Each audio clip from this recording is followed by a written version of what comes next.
லகரம் டிவி நேயர்கள் அனைவருக்கும் வணக்கம். நம்ம தொடர்ந்து வேளாண்மை துறையில் அதுவும் புதுக்கோட்டையில் எந்த அளவுக்கு ஊழல் முறைகேடுகள் நடந்திருக்கிறது அப்படிங்கிறத தொடர்ந்து நம்ம செய்தியாக வெளியிட்டு வரோம்.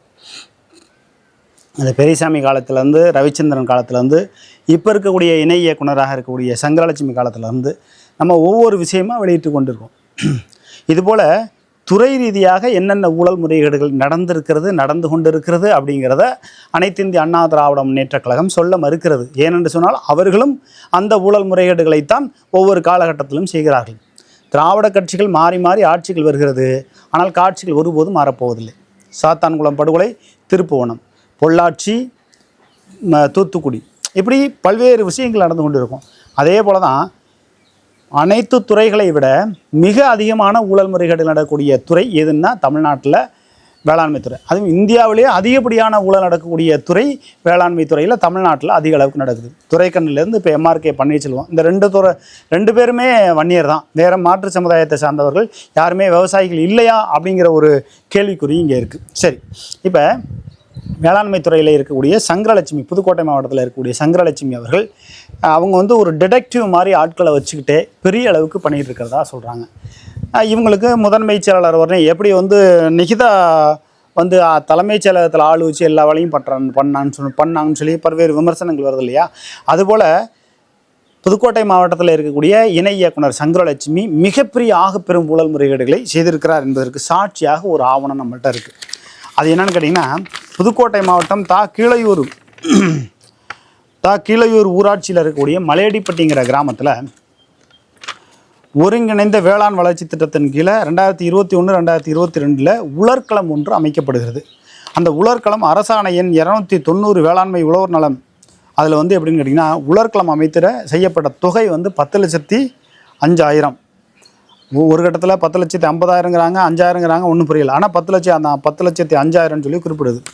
மேற்குறித்த சிமெண்ட் உலர்களம் குளத்தூர் வட்டம் கீழையூர் ஊராட்சி மலையடிப்பட்டி கிராமத்தில் சர்வே 179/15 36.5 ஏர்ஸில் பரப்பிலான அளவு அரசு புறம்போக்கு நிலத்தில் அமைக்கப்பட்டுள்ளது. உலர்களம் நெல், உளுந்து எல்லாமே உலாத்தி வச்சுட்டு அப்புறம் கொண்டு போய் விற்பனை செய்கிறது, அந்த மாதிரி ஒரு உலர்களம் அப்படின்னு சொல்லுவாங்க. ஆனால் இந்த 179/15 பெருமாள் குளம் என்று இருக்கிறது.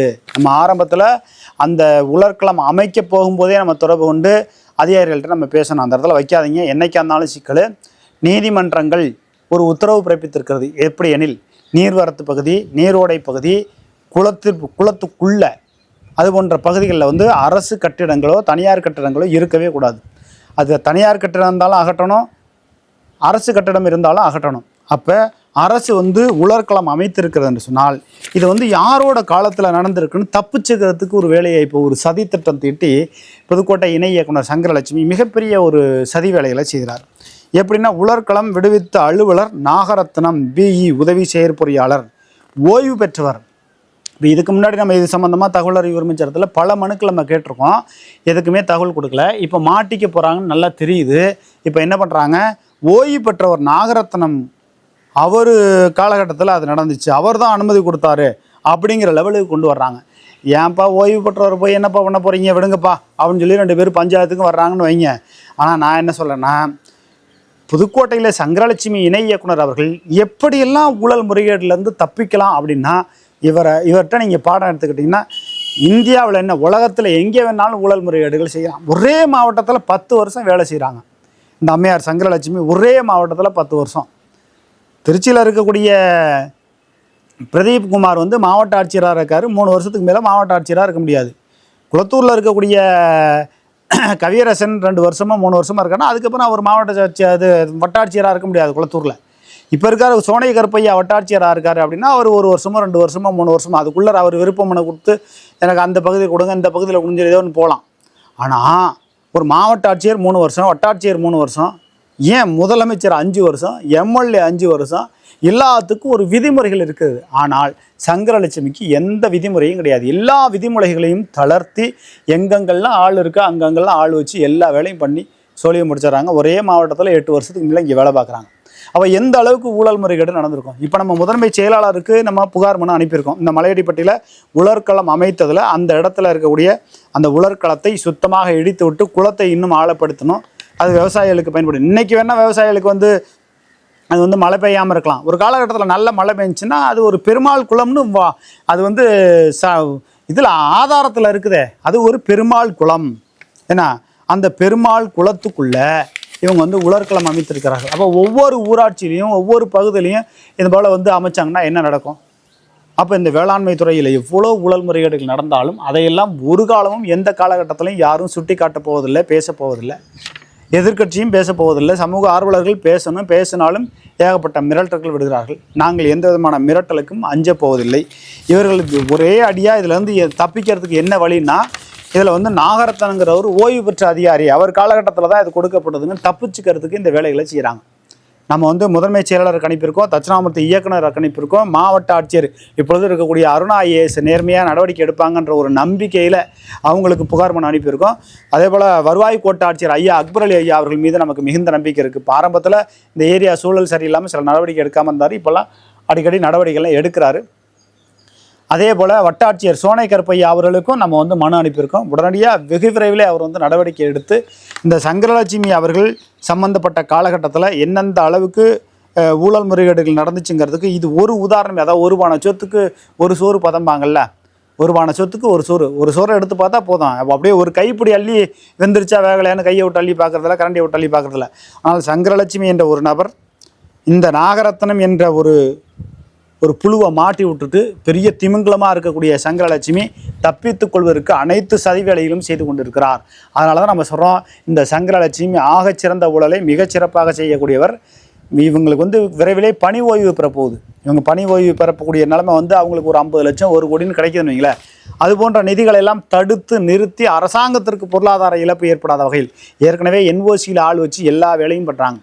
அங்கே ஆதிசாமி என்னன்னா ஐயோ ஒன்றுமே தெரியாதும் பாரு, ஆனால் எல்லா வேலையும் அவர் மூலயமா தான் நடக்குதுங்கிறாங்க. ஏன்னா ஆனால் இன்னொரு விஷயம் சொல்கிறேன், இந்த தமிழ்நாட்டில் வேளாண்மை துறையில் நடக்கக்கூடிய ஊழல் முறைகேடுகள் மாதிரி எங்கேயுமே நடக்கலை. தயவுசெய்து சங்கரலட்சுமி அவர்கள் தான் இதுக்கு முழு காரணம். அவர்கள் தான் அதற்கு பொறுப்பேற்க வேண்டும். அந்த உலர்களம் சுத்தமாக இடிச்சிட்டு வேறு அரசு நீர்வரத்து பகுதி, நீரோட பகுதி, குளத்து வரத்து பகுதி, இந்த பகுதியில் இல்லாத இடத்துல ஒரு இடத்துல அமைக்கணும். உடனே மலையடிப்பட்டி மக்கள் என்ன தெரியுமா சொல்லுவாங்க, ஒரு நெல்லுக்கெல்லாம் வந்துருச்சு, அதை தடுத்து நிறுத்திட்டான், கெட்டது பண்ணிட்டான் ஊருக்கு. அது கிடையாது. சட்டம் என்ன சொல்லுகிறது? சட்டத்தின் பால் தான் நடக்கணும். அப்போ குளத்துக்குள்ளே நீரோடை பகுதியில் இப்போ இந்த உலர்களம் அமைத்தது சட்டப்படி குற்றமா இல்லையா? அந்த குற்றத்திற்கு தண்டனை பெறப்போவது சங்கரலட்சுமி தான். டெண்டர்காரவங்க சம்பாரிச்சுட்டு போயிடுவாங்க. அவங்க வந்து சங்கரலட்சுமி காசு கொடுத்தாங்க, நாகரத்னத்துக்கு காசு கொடுத்தாங்க, கொடுக்கலங்கிறதா அப்பாற்பட்ட விஷயம். ஆனால் நீதிமன்றம் சொல்லுகிறது, நீரோடை, நீர்வரத்து, குளத்து பகுதியில் இதுபோல் உலர்களம் அமைப்பதோ தனியாரோ அரசாங்கமோ கட்டடம் கட்டக்கூடாது என்ற விதிமுறைகளை சொல்லுகிறது. அதனால தான் சங்கரலட்சுமி அவர்களுடைய சம்பளத்திலும் நாகரத்னத்துடைய சம்பளத்திலும் பிடித்தம் செய்து அந்த இடத்தை சுத்தமாக இடிச்சிட்டு வேற ஒரு இதுக்கு தகுதியான இடத்துல இந்த உலர்களம் அமைக்க வேண்டும் அப்படிங்கிற ஒரு கோரிக்கையை இந்த செய்தியின் வாயிலாக தெரிவித்துக் கொள்கிறோம். வேளாண்மைத்துறை அமைச்சர் MRK பன்னீர்செல்வம் அவர்கள் இது போன்ற ஊழல் முறைகேடுகள் தமிழ்நாடு முழுவதுமாக நடக்கிறது. உங்களுடைய துறையில் சுரேஷிலேருந்து இங்கே இருக்கக்கூடிய முருகேசன்லேருந்து எல்லா விஷயத்தையும் நம்ம சொல்லிட்டோம். இவர்கள் சதி வேலை செய்து யாரையாவது ஒருத்தர் சிக்கலில் மாட்டி விடணும்னு தான் நினைப்பாங்களே தவிர இவர்கள் செஞ்ச ஊழல் முறைகேட்டிலேருந்து நம்ம வந்து தவறு பண்ணியிருக்கோம் அப்படிங்கிறத என்றைக்குமே இந்த அதிகாரிகள் உணர்ந்து பார்ப்பது இல்லை. ஆகையினால சங்கரலட்சுமி சம்பந்தப்பட்ட கோப்புகளை நம்ம தகவல் அறிவு அமைச்சர்களை கேட்டிருக்கோம். அவரை வந்து பணி ஓய்வு செய்துவிடக்கூடாது, அவரை வேறு மாவட்டத்துக்கு பணி மாற்றம் செய்து இந்த சம்பந்தப்பட்ட ஆவணங்களை எல்லாம் வைத்து விசாரணை செய்ய வேணும், முறைப்படி விசாரணை செய்யணும்னு சொல்லி தட்சிணாமூர்த்தி இயக்குனர் அவர்களுக்கு நம்ம கடிதம் அனுப்பியிருக்கோம், கலெக்டருக்கு அனுப்பியிருக்கோம், அக்பர் அலி அவர்களுக்கு அனுப்பியிருக்கோம். இவங்கெல்லாம் சேர்ந்து ஒரு கூட்டு முயற்சி எடுத்து வேளாண்மை துறையில் இருக்கக்கூடிய கூடுதல் இயக்குனராக இருக்கக்கூடிய சங்கரலிங்கம் ஒருபோதும் இதை வந்து விசாரணை வளையத்துக்குள்ளே கொண்டு வர மாட்டார். ஏன்னா அவரே மிகப்பெரிய ஊழல்வாதி. ஆனால் தட்சிணாமூர்த்தி இணை இயக்குனர், வேளாண்மை துறை முதன்மை செயலாளர் போன்றவர்களெல்லாம் சங்கரலட்சுமி இந்த உலர்களம் மலையடிப்பட்டி கிராமத்தில் உலர்களம் அமைத்ததில் மிகப்பெரிய தவறு நடந்திருக்கிறது. இதனால் வந்து அந்த உலர்களத்தை சுத்தமாக எடுத்துவிட்டு வேறு இடத்தில் அமைப்பதற்கு சங்கரலட்சுமி அவருடைய சம்பளத்திலிருந்து பிடித்தம் செய்து, இன்னும் சொல்லப்போனால் பணி ஓய்வை நிறுத்தி வைத்து சங்கரலட்சுமியை வேறு மாவட்டத்துக்கு பணிமாற்றம் செய்து இப்படியான நடவடிக்கைகள் எடுக்க வேண்டும் அப்படிங்கிறதுக்கு உதாரணமாக நம்ம வந்து புகார் மனு அனுப்பியிருக்கோம். அதுக்கு தகுந்த மாதிரி நமக்கு ஆதாரம் வந்திருக்கு. ஒரு அரசாங்க குளத்துக்குள்ளே பெருமாள் குளம் என்று ஆதாரம் இருக்குது. ஆனால் அது வந்து சும்மா சர்வசாதாரணமாக போகிற போக்கில் 179/15 36.5 பரப்பிலான அரசு புறம்போக்கு நிலத்தில் அமைக்கப்பட்டதுன்னு 10ஆம் போக்கில் கொடுத்துருக்காங்க. விசாரணை வளையத்துக்குள்ளே கொண்டு வர வேண்டும். விசாரணை வளையத்துக்குள்ளே கொண்டு வருவது பொழுது நிச்சயமாக நான் அனுப்பிய புகார் மனுக்களை எல்லாம் எடுத்துக்கொண்டு நானும் விசாரணை வளையத்துக்குள்ளே வருகிறேன். சங்கரலட்சுமி சம்பந்தப்பட்ட ஊழல் முறைகேடுகளை வைத்து நீதிமன்றம் தண்டனை கொடுப்பதற்கு முன்பாக சுதாரித்து கொண்டு வேளாண்மைத்துறை நடவடிக்கை எடுத்தால் வேளாண்மை துறைக்கு நல்லது, இல்லைனா வேளாண்மை துறைக்கு மிகப்பெரிய கெட்டப்பேர் ஏற்படும். தமிழ்நாடு முழுவதுமாக போலி விதைகள், போலி உரங்கள், ஏகப்பட்ட விஷயங்கள் நடந்துட்டு இருக்கு. அந்த மிகப்பெரிய கெட்டப்பேரெல்லாம் இருக்கிறதுக்கு மத்தியில் இந்த சங்கரலட்சுமி என்ற ஊழல்வாதி, ஊழல் பெருச்சாளி, அரசாங்கத்திற்கு பொருளாதார இழப்பை ஏற்படுத்திய சங்கரலட்சுமி நாகரத்னம் என்ற ஒருவரை மாட்டிவிட்டு தான் தப்பித்து கொள்ள வேண்டும் என்ற ஐடியாவில் போலியான பொய்யான ஒரு தகவலை நமக்கு கொடுத்துருக்காங்க. அதிலும் சில உண்மைகள் இருக்கிறது.